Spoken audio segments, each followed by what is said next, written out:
여러분들은 아하방에 대해서 잘 알고 계실 것입니다. 아하방은 잘 알다시피 이스라엘에서 가장 악한 왕으로 아주 소문이 나 있는 왕입니다. 아합의 아내는 이세벨이었습니다. 이세벨은 시돈 왕 엣발의 딸이었고요. 공교롭게도 이 시돈 왕 엣발이라는 이름은요, 바알의 종이라는 뜻입니다. 바알의 종과 같은, 자기 이름을 바알의 종이라고 지은 그 사람의 딸이 바로 이세벨인 것입니다. 그래서 이세벨은 이스라엘에 들어와서 아합과 결혼해서 이스라엘 안에 바알과 아세라의 그 우상을 숭배하는 그 세력을 너무나도 많이 키웠습니다. 그들은 하나님의 선지자들을 박해해서 엘리야 선지자가 하나님 앞에 고백할 때 주의 선지자들이, 여호와의 선지자들이 다 죽고 이제 나 하나 남았습니다 라고 말할 정도로 하나님의 종들을 탄압하였습니다. 그들에게는 바알과 아세라, 바로 풍요를 가져다주는 그 이방의 신들이 그들을 이끌어주는, 그들의 삶을 보호하고 그들의 삶을 다스리는 그런 신이라고 생각을 했던 그런 사람들이었습니다. 오늘 그 바알의 죄 때문에 하나님께서는 이스라엘에게 진노하셨습니다. 그래서 오늘 나오는 예후를 통하여서 이 아합의 집을 다 멸하시는데요. 오늘 보니까 예후가 이 바알의 집을, 이 바알의 세력들을 다 무찌르려고 계책을 세웁니다. 여러분들이 잘 알다시피 이미 엘리야 시대에 이미 엘리야가 갈멜산에서 승리하여서 바알과 아세라의 선지자들이 되게 많이 죽었습니다. 그런데 여전히 그 이후에도 많은 선지자들이 남아 있었던 것 같습니다. 그리고 여전히 많은 사람들이 바알을 섬기고 있었던 것 같습니다.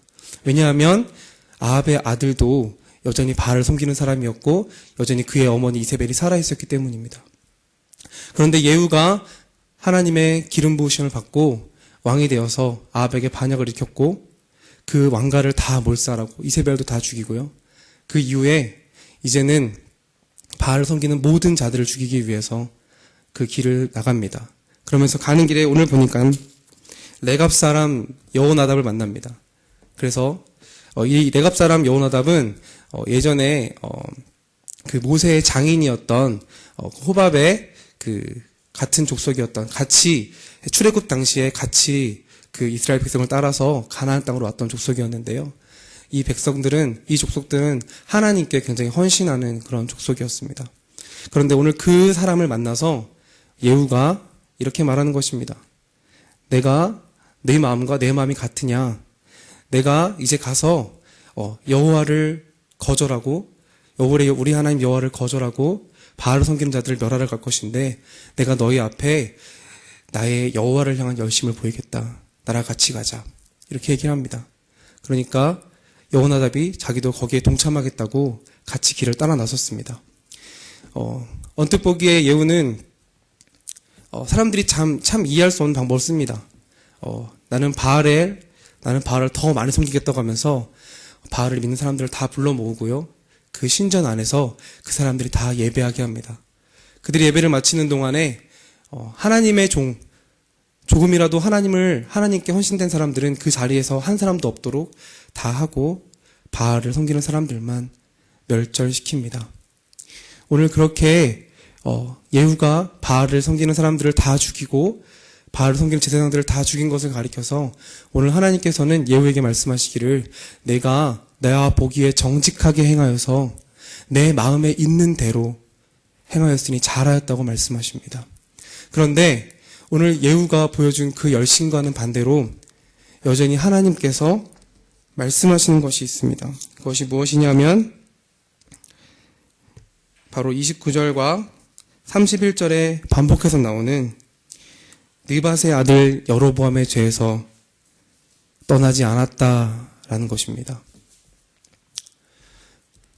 느밧의 아들 여로보암이 누구입니까? 그는 솔로몬 왕의 신하였습니다. 솔로몬 왕 때에 잘 아시다시피 솔로몬 왕이 하나님의 성전을 예루살렘에 건축하였습니다.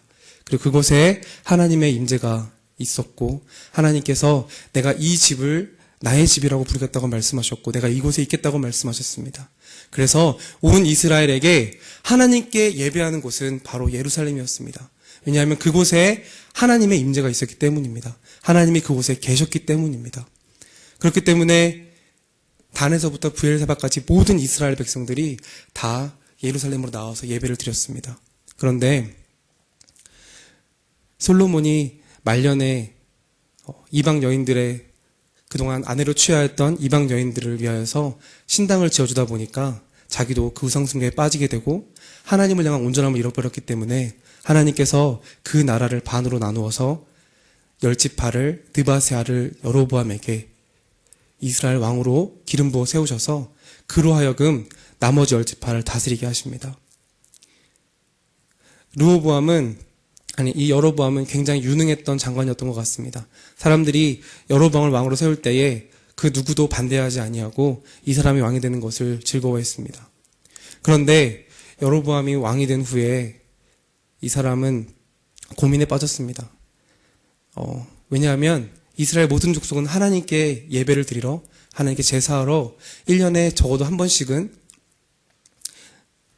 예루살렘으로 가야 되는데 이 이스라엘 백성들이 그 예루살렘에 가서 예배를 드리다 보면 하나님을 섬기다 보면 그 원래의 주인인 르호보암에게로 돌아갈 것을 염려했습니다.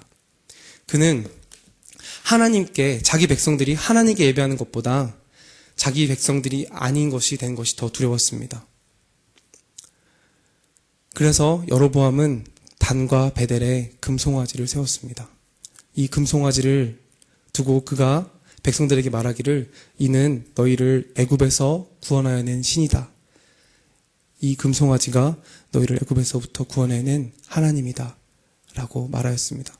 그래서 이스라엘 백성들은 그 이후로 단과 베델에 있는 그 제단에 가서 하나님께 제사를 드렸습니다. 오늘 이 여로보암의 죄는 우리가 출애굽 당시에 보았던 하나님과 시내산에서 언약을 세울 때 보았던 장면과 너무나도 똑같습니다.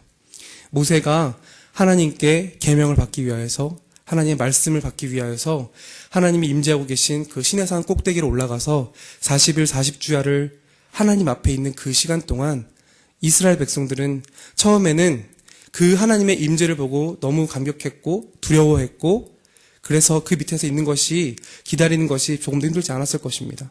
그런데 시간이 점점 지나갈수록 그들을 애굽 땅에서 인도하여낸 모세가 계속해서 보이지 않으니까 그동안 자신들을 이끌어온 것이 모세가 아니라 구름기둥과 불기둥으로 먼저 앞서가시면서 모든 길을 인도해 주신 하나님이심을 기억하지 못하고 자신들을 인도하여 온 그 보이는 사람 모세가 없어지자 그들은 두려워져서 그들은 불안해져서 어떤 자신들을 인도하여낼 형상을 찾게 됩니다. 그래서 아론을 재촉해서 우리를 지금까지 여기까지 인도해냈던 모세 그 사람은 어디 있는지 우리가 지금 알지 못한다. 그러니 너는 우리를 인도할 신을 만들어내라.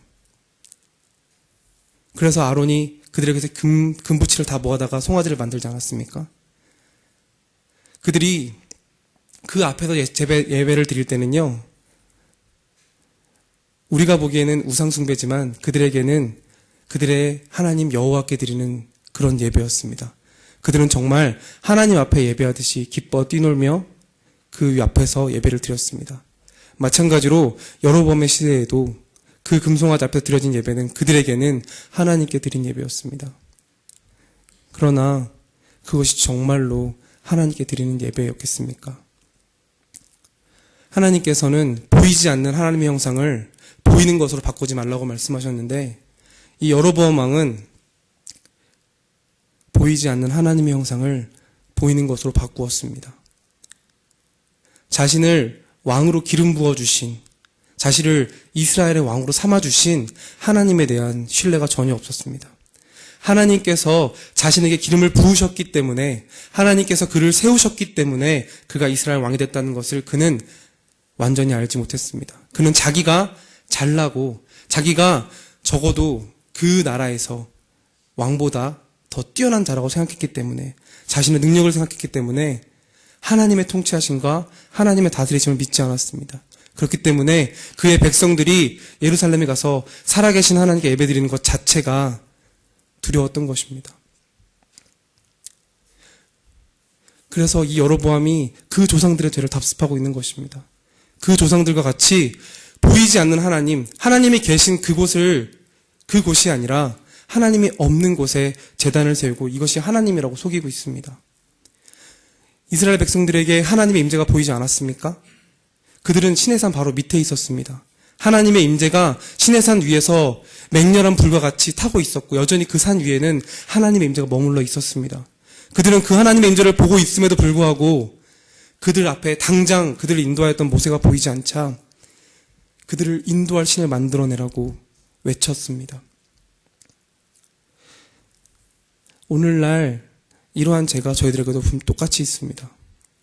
우리는 사실 바알과 같은 그런 부분에 대해서 눈에 너무나 띄는 거, 바알과 아세라의 목상이나 그런 신전과 같은 것들에 대해서는 저희들은 오늘 예후가 했던 것처럼 아주 큰 열심으로 내가 하나님을 향한 열심으로 이것들을 다 제거하리라 하면서 저희들 예수님 믿은 사람들이 많이 하는 것들 있잖아요. 술 마셨던 분들이 술을 끊거나 담배를 끊거나 아니면 잘못 가지 말아야 될 곳들을 끊어버리거나 하는 여러 외적인 것들을 정말 너무나도 잘 해냅니다. 오늘 예후와 같이 하나님 보시기에 정직하게 그 모든 길들을 끊어버리는 의지들이 분명히 있습니다. 그런데 여전히 우리 안에 있는 것은 바로 이 보이지 않는 하나님의 형상을 보이는 것으로 바꾸는 이 여로보암의 죄입니다. 이것은 무엇이겠습니까? 여러분 죄송하지만 우리가 하나님께 보이는 열심이라고 하는 것들이 우리가 지어놓은 여로보암이 지어놓은 금송아지일 수 있습니다. 저는 지금은 신학교를 다니고 전도사가 되어 있지만 불과 2년 전까지만 하더라도 제가 꿈꾸던 것은 기업 선교였습니다. 저는 어렸을 때부터 어떤 하나님에 대한 그런 사랑함이 아주 조금씩 있었던 것 같습니다. 그래서 언젠가는 내가 복음을 전하리라, 언젠가는 내가 나가서 복음을 전하리라 하는 그런 마음들이 있었습니다. 또 저의 부모님도 언제나 기도하시는 것들이 제가 나가서 단순히 우리나라에서뿐만이 아니라 나가서 복음 전하는 자가 되기를, 세계로 나가서 복음을 증거하는 자가 되기를 늘 기도해 오셨습니다. 그러던 어느 날 하나님께서 저에게 어떤 그런 응답하신 기도의 은사가 있는 분을 통해서 저한테 말씀을 주시기를 내가 너를 열방을 향해 나가서 복음을 전하는 자로 내가 삼겠다. 그런 말씀을 저에게 주셨습니다. 그 하나님의 말씀을 받았을 때 저는 그동안 꿈꿔왔던 것들 그리고 그동안 바라보았던 것들이 이제 하나님께서 확증해 주신 거라 생각하면서 제가 나아가야 될 바가 어딘지를 다시금 생각하기 시작했습니다. 그리고 제가 처음으로 꿈꿔왔던 것이 하나님 그렇다면 제가 기업인이 되어서 제가 열심히 공부하고 열심히 회사 일들을 배우거나 해서 기업인이 되어서 훌륭한 기업인이 돼서 제가 기업을 하면서 선교를 돕겠습니다. 제가 복음을 전하는 일을 열심히 돕겠습니다. 그렇게 기도하기 시작했습니다. 그런데 그렇게 제가 27살 때부터 기도를 했습니다. 그런데 30살이 되던 해에 하나님께서 저에게 그것이 하나님의 뜻이 아니라 저의 욕심이요 저의 우상임을 보여주셨습니다. 제가 하나님께 대하여 하나님 저는 이 기업을 어떻게든 내가 기업 선교를 어떻게든 해보겠습니다. 내가 이렇게 해서 내가 돈을 많이 벌어서 내가 재물을 많이 가지고서 주의 복음을 증거하는 선교사님들을 돕고 나도 나가겠습니다라고 얘기했지만 사실 제 마음에 근저에 있던 것은 돈을 많이 벌고 싶다였습니다. 어렸을 때부터 가난했기 때문에 저에게는 돈을 부족함 없이 쓰는 것이 저의 소원이었던 것 같습니다. 늘 그것이 저의 어떤 걸림이었던 것 같습니다. 근데 어느 날 하나님 저에게 말씀하시더라고요. 제가 수학여행을 못 갔었거든요. 수학여행을 고등학교 때 제가 먼저 부모님한테 말씀을 드렸었어요. 저는 가지 않겠습니다. 저는 안 가도 괜찮습니다. 그런데 어느 날 하나님께서 기도하는 가운데 제가 그때 얼마나 서운했는지, 제가 그때 그 돈 때문에 얼마나 마음이 아팠고, 내가 그 돈 때문에 나를 수학여행도 못 보내주시는 하나님에 대한 원망이 얼마나 내 마음 가운데 있었는지를 보여주셨습니다. 그걸 보고 나니까요, 내가 그동안 하려고 했던 것들이 다 내 욕심이었구나. 내가 기업 선교를 하겠다는 그 나의 비전이라고 말했던 것들이 내가 세워놓은 금송아지였구나. 내가 보이지 않는 하나님을 나의 보이는 것으로 바꿔놓은 것이었구나라는 걸 깨달았습니다. 그리고 나서 다시 하나님께 여쭙기 시작했습니다. 주님, 제가 이것들을 제거하고 다시 가야 될 길은 어디입니까? 그렇게 여쭈었더니 2년 동안 그렇게 여쭈었어요. 그랬더니 하나님께서 결국에는 저를 이렇게 신학하는 길로 불러주시더라고요.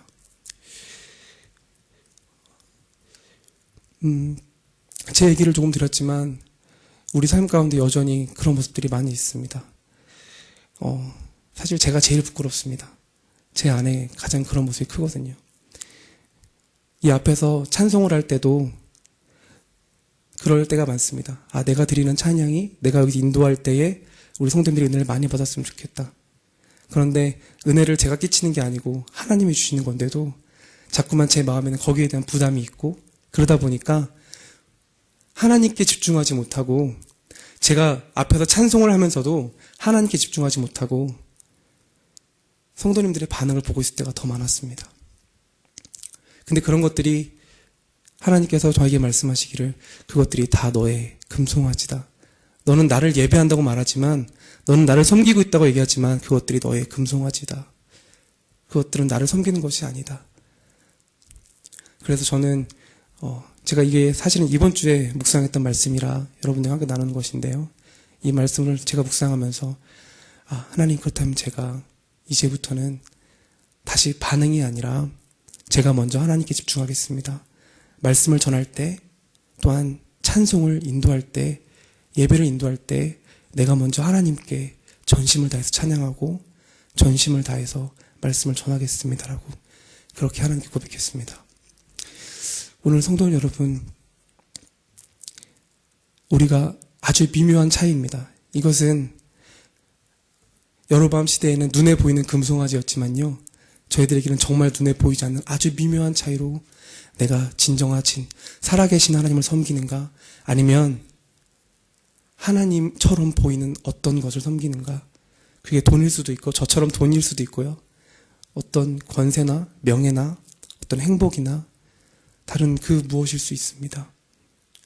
오늘 저희들 함께 기도하실 때에 하나님께 우리의 이러한 죄가 혹시나 있다면, 혹시 우리 안에 예후처럼 지금까지 열심을 다해서 하나님 앞에서 제거해왔던 그 우상들이 아니라 나도 모르게 하나님의 형상인 것처럼 만들어 놓은 내 우상들은 없는지, 내가 정말로 하나님을 사랑하고 내가 정말 하나님께 예배하고 하나님만을 섬긴다고 생각했는데 혹시라도 내가 놓치고 혹시라도 내가 잘못 섬기고 있었던 것들이 있다면 오늘 이 시간 보여달라고 함께 기도하면서 먼저 하나님께 나아갔으면 좋겠습니다.